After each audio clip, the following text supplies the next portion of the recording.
Pernahkah kalian terbangun di malam hari tanpa alasan yang jelas? Bukan karena ingin ke kamar mandi, bukan juga karena merasa haus, dan bukan karena mimpi buruk. Mata kalian hanya terbuka begitu saja, seolah ada saklar yang ditekan. Kalian melirik jam di ponsel. Pukul 2 pagi, tepat sekali. Awalnya, kalian mungkin berpikir itu hanya sebuah kebetulan. Tapi bagaimana jika hal itu terjadi 2 malam berturut-turut, 3 malam, seminggu penuh? Dan bagaimana jika alasan kalian terbangun bukanlah karena tubuh kalian sudah cukup beristirahat, melainkan karena ada sesuatu di sudut tergelap kamar yang sedang sabar menunggu kalian membuka mata? Selamat datang di saluran ini. Nama saya Ardan, dan kisah yang akan saya ceritakan malam ini adalah alasan mengapa saya sekarang tidak pernah lagi tidur tanpa memastikan semua cermin di rumah tertutup kain. Cerita ini bermula sekitar 8 bulan yang lalu. Saat itu, saya baru saja menyewa sebuah rumah tua bergaya kolonial di salah satu sudut kota Bandung. Kalian tahu kan? Tipe rumah peninggalan Belanda yang atapnya tinggi, jendelanya besar-besar, dan lantainya masih tegel kunci. Saya selalu suka arsitektur semacam itu. Kelihatan megah dan punya karakter. Rumahnya sendiri luar biasa. Terdiri dari 2 lantai, dengan tangga kayu jati yang berderit setiap kali diinjak. Ruang utamanya sangat luas, dihiasi dengan sebuah cermin besar, berbingkai ukiran rumit yang menempel permanen di dinding. Pemilik rumah bilang, cermin itu sudah ada di sana sejak rumah itu dibangun. Bagian dari sejarah. Saya, yang saat itu tidak terlalu peduli dengan hal-hal mistis, justru menganggapnya sebagai sebuah bonus. Cermin antik, siapa yang tidak suka? Hari pertama sampai ke-5, semuanya terasa begitu sempurna. Udaranya sejuk khas Bandung, lingkungannya tenang. Saya menempati kamar utama di lantai 2, yang posisinya persis di atas ruang tengah tempat cermin besar itu berada. Saya merasa sangat betah. Masalah dimulai pada malam ke-6. Saya ingat betul, hari itu adalah hari Jumat malam. Saya begadang sampai jam 1 dini hari untuk menyelesaikan beberapa pekerjaan desain. Tidur saya cukup lelap, sampai tiba-tiba, klik. Mata saya terbuka, detak jantung saya langsung tidak karuan. Seolah-olah saya baru saja dikejutkan oleh suara keras. Anehnya, saya tidak mendengar apa-apa. Saya bingung, kenapa saya bangun?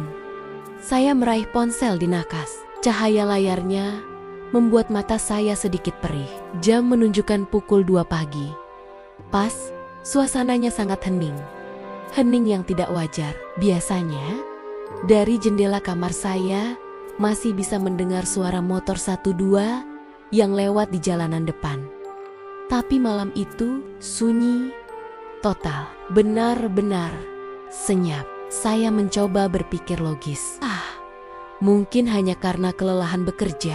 Saya menarik selimut, membalikkan badan, dan berusaha untuk tidur lagi. Namun, saat saya baru saja akan terlelap, saya mendengarnya. Suara itu berasal dari lantai bawah. Ting, ting, ting, ting. Itu adalah suara dentingan, sangat pelan, hampir seperti bisikan, tapi jelas dan berirama, seperti seseorang mengetukkan kuku jarinya ke permukaan kaca, perlahan dan terus-menerus. Pikiran pertama saya, ada orang iseng di luar. Mungkin anak-anak nakal mengetuk jendela. Saya diam, menahan napas, dan mencoba mendengarkan lebih saksama. Suara itu berhenti tepat di bawah kamar saya, di ruang tengah. Tepat di tempat cermin besar itu berada. Saya menunggu 1 menit, 2 menit, 3 menit. Tidak ada suara apapun lagi. Akhirnya, dengan bermodalkan sebuah senter dan rasa penasaran yang mengalahkan rasa takut, saya memberanikan diri turun untuk memeriksa. Hasilnya kosong, pintu utama terkunci ganda dari dalam. Semua jendela terkunci rapat. Tidak ada tanda-tanda orang masuk. Mungkin hanya suara cicak, atau binatang kecil lainnya. Pikir saya untuk menenangkan diri. Saya pun kembali ke kamar dan melanjutkan tidur. 2 malam kemudian, pola yang sama terulang kembali. Saya terbangun. Saya melirik ponsel. Pukul 2 pagi. Kali ini, saya tidak mendengar suara dentingan, tapi saya melihat sesuatu. Di lantai kamar saya, ada genangan air kecil, hanya setetes 2 tetes, tapi cukup untuk membuat lantai tegel menjadi basah. Aneh sekali, karena atap tidak bocor dan malam itu tidak hujan. Dan yang lebih aneh lagi, genangan itu berbau. Baunya seperti campuran tanah basah dan air comberan. Sangat tidak sedap dan yang membuat seluruh tubuh saya merinding. Genangan itu seolah membentuk jejak. 1 tetes di dekat pintu kamar. 1 tetes lagi beberapa langkah di depannya. Lalu 1 tetes lagi yang mengarah ke kaki tempat tidur saya. Saya terpaku di tempat tidur. Ini bukan lagi kebetulan. Ini tidak mungkin hanya imajinasi saya. Saya bisa menggerakkan seluruh tubuh saya. Jadi ini bukan sleep paralysis. Saya sadar sepenuhnya. Saya hanya terlalu takut untuk beranjak dari kasur. Saya merasa ada hawa dingin yang menusuk di dalam kamar. Padahal saya tidak menyalakan AC. Rasanya seperti ada pintu kulkas yang terbuka di dekat saya. Dingin yang lembab dan tidak nyaman. Saya menarik selimut hingga menutupi kepala. Lalu mulai membaca semua doa yang saya hafal dalam hati. Sekitar 10 menit kemudian, hawa dingin itu perlahan menghilang. Bau comberan itu pun memudar. Paginya, saya memberanikan diri untuk bercerita kepada Pak RT. Seorang bapak tua yang sudah tinggal di lingkungan itu sejak lama. Saya ceritakan semua yang saya alami, termasuk suara dentingan dan genangan air berbau aneh itu. Wajahnya berubah serius. Beliau bilang, "Oh, mungkin Mas Ardan diganggu sama penunggu cermin itu."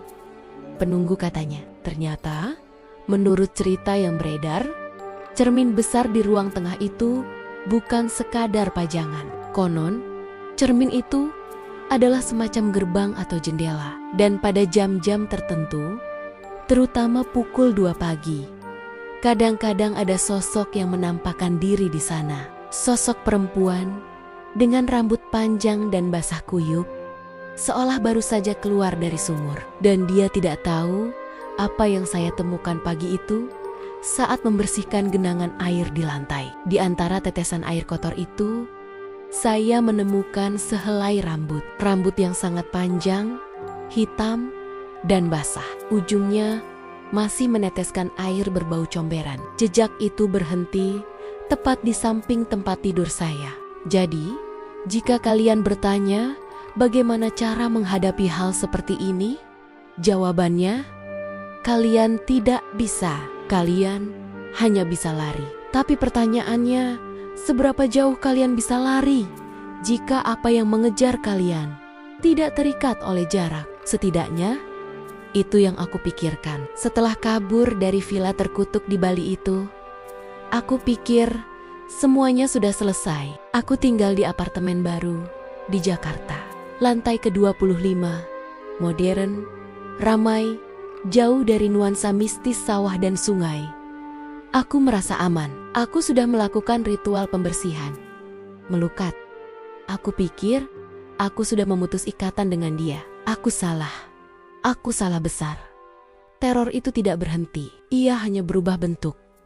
Ia menjadi lebih pintar. Malam itu, setelah aku merekam video pertamaku dan menceritakan semuanya pada kalian, aku tidak bisa tidur. Bau bunga kamboja busuk yang sempat tercium di lorong apartemen membuatku paranoid. Aku menyalakan semua lampu, memutar musik keras-keras, mencoba mengusir sunyi.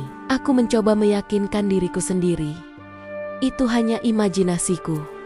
Stres pasca trauma, tapi jauh di dalam lubuk hatiku, aku tahu dia ada di sini. Aku mulai memasang kamera lagi. Kali ini lebih canggih, bukan cuma 1, tapi 3 kamera. 1 di ruang tamu menghadap sofa dan pintu utama. Satu di kamar tidur, menghadap ranjang, dan satu lagi. Ini yang paling penting. Di lorong apartemenku, menghadap pintu unitku dari luar. Aku menyembunyikannya di dalam pot tanaman palsu. Aku butuh bukti. Aku harus tahu bagaimana dia bisa masuk ke gedung yang super aman ini. Malam ke-17 di apartemen baru ini. Ini adalah malam di mana aku menyadari bahwa tidak ada tempat untuk bersembunyi. Seperti jadwal rutin dari neraka, aku terbangun. Jam di ponselku menunjukkan pukul 2 pagi. Jantungku langsung berdebar kencang. Aku tidak terbangun karena mimpi buruk atau suara aneh. Aku terbangun karena hawa dingin yang menusuk tulang. AC di kamarku sudah kumatikan sejak sore. Tapi ruangan ini terasa seperti di dalam lemari pendingin jenazah dan ada suara yang sangat kukenal. Suara ketukan. Kalian tahu suara orang mengetuk pintu kayu? Tok, tok, tok. Suara yang jelas dan solid. Tapi suara ini berbeda. Suaranya basah, seperti seseorang mengetuk pintu dengan jari yang terbungkus kain basah yang lembab. Dan suaranya tidak datang dari pintu kamarku. Suaranya datang dari dalam lemari pakaianku. Tok-tok, pelan dan berirama. Seolah-olah ada seseorang di dalam sana. Dengan sabar meminta untuk dibukakan. Aku mematung di tempat tidur, menahan napas. Seluruh tubuhku kaku karena takut. Keringat dingin membasahi dahiku. Aku mencoba meraih ponselku di meja sebelah kasur, ingin menyalakan senter dan melihat. Tapi tanganku gemetar hebat. Dalam hati aku berteriak, jangan dilihat, jangan dibuka. Apapun yang terjadi, jangan dibuka. Tapi kemudian suara ketukan itu berhenti. Hening sejenak. Aku hampir menghela napas lega. Berpikir, mungkin itu hanya halusinasi. Tiba-tiba, gagang pintu lemari itu bergerak. Perlahan, berderit pelan, pintu itu mulai terbuka sedikit demi sedikit. Dari dalam, saking kagetnya, aku berteriak sekaris-karis nia dan melompat dari kasur. Aku tidak menyalakan lampu. Aku langsung lari keluar kamar, membanting pintu di belakangku, dan berlari ke ruang tamu yang terang benderang. Kosong, tidak ada siapa-siapa. Aku gemetar hebat, menangis tanpa suara. Aku duduk di sofa, memeluk lututku, dan menunggu pagi datang. Aku tidak berani kembali ke kamar itu. Aku tidak berani melihat apa yang keluar dari lemari itu. Pagi harinya, dengan sisa keberanian yang ada, aku mengambil laptopku. Aku tidak masuk ke kamar. Aku hanya menyambungkan laptop ke jaringan wifi dan mengakses rekaman CCTV dari jarak jauh. Jantungku berdebar tak karuan saat aku membuka file rekaman dari kamera di kamarku. Dan apa yang kulihat membuat darahku serasa berhenti mengalir di rekaman itu. Pukul jam 1:55. Aku terlihat tidur pulas di kasur. Semuanya normal. Lalu, tepat jam 1:58, pintu lemari pakaianku yang tadinya tertutup rapat mulai bergetar. Bukan getaran hebat, tapi getaran kecil yang konstan, seolah-olah ada sesuatu yang berjuang untuk keluar dari dimensi lain di baliknya. Kemudian, dari celah bawah pintu lemari, merembes keluar cairan hitam pekat, seperti oli bekas, tapi lebih kental dan berlendir. Cairan itu menggenang di lantai, membentuk sebuah kubangan kecil. Dan dari kubangan hitam itu, perlahan-lahan muncul sebuah tangan. Tangan kurus kering, dengan kuku-kuku panjang dan hitam. Pukul 2, tangan itu mulai menggatuk-getah pintu lemari dari sisi dalam. Tok, tok, persis seperti suara yang kudengar. Lalu, makhluk itu, sosok yang sama persis seperti yang kulihat di rekaman Villa Bali, merayap keluar dari genangan hitam itu. Dia tidak membuka pintu lemari. Dia seolah lahir dari kegelapan itu. Sosok kurus kering, kulit hitam legam, rambut panjang menutupi wajah. Dia berdiri diam sejenak, lalu merayap menuju tempat tidurku. Tapi dia tidak naik ke kasur. Dia merayap ke sisi lain tempat tidur, tempat yang tidak terlihat olehku. Dan saat aku terbangun di rekaman itu, Saat aku mendengar suara gagang pintu lemari bergerak, itu bukan dia yang membukanya. Dia sudah ada di sampingku. Di rekaman itu terlihat jelas. Tangannya yang kurus dan basah itu sudah terulur. Hanya beberapa sentimeter dari wajahku, seolah ingin menyentuhku. Dan pintu lemari itu terbuka dengan sendirinya. Pagi itu juga, aku kabur lagi. Kali ini, aku bahkan tidak packing. Aku hanya membawa dompet, ponsel, dan laptopku. Aku tinggalkan semua barangku. Baju, perabotan, semuanya. Aku tidak peduli. Aku lari ke lobi apartemen dan langsung memesan taksi ke bandara. Aku menelepon orang pintar yang dulu membantuku di Bali.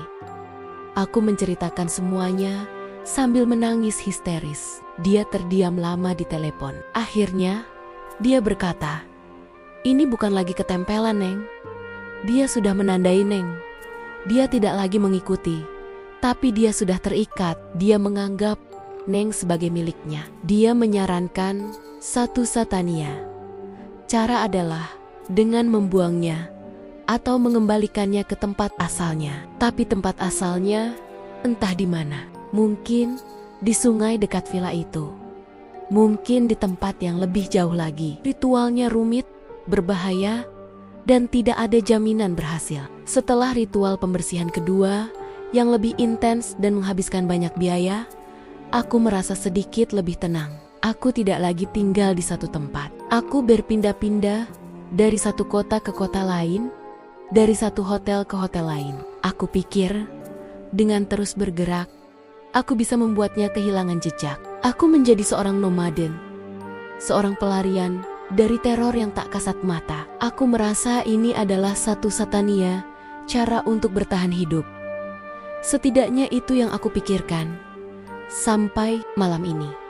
Tadi, sebelum aku merekam video ini, aku sedang berada di sebuah kafe 24 jam di Surabaya. Mencoba tetap berada di keramaian. Lalu aku merasa sangat lelah dan sempat ketiduran di kursi. Kepalaku di atas meja. Hanya sebentar, mungkin 10 menit. Lalu aku terbangun karena barista menepuk bahuku. Aku melihat jam di dinding kafe. Pukul 2 pagi, dan dari sudut kafe yang agak gelap, di dekat toilet, aku mencium bau itu lagi. Bukan bau Kamboja. Kali ini, bau anyir darah, campur tanah yang pekat. Jadi, jika kalian bertanya, bagaimana cara menghadapi hal seperti ini? Jawabannya, kalian tidak bisa. Kalian hanya bisa lari. Tapi pertanyaannya, seberapa jauh kalian bisa lari jika apa yang mengejar kalian tidak terikat oleh jarak? Dan buat kalian yang sedang menonton video ini sendirian, coba cek jam kalian sekarang. Sudah jam 2.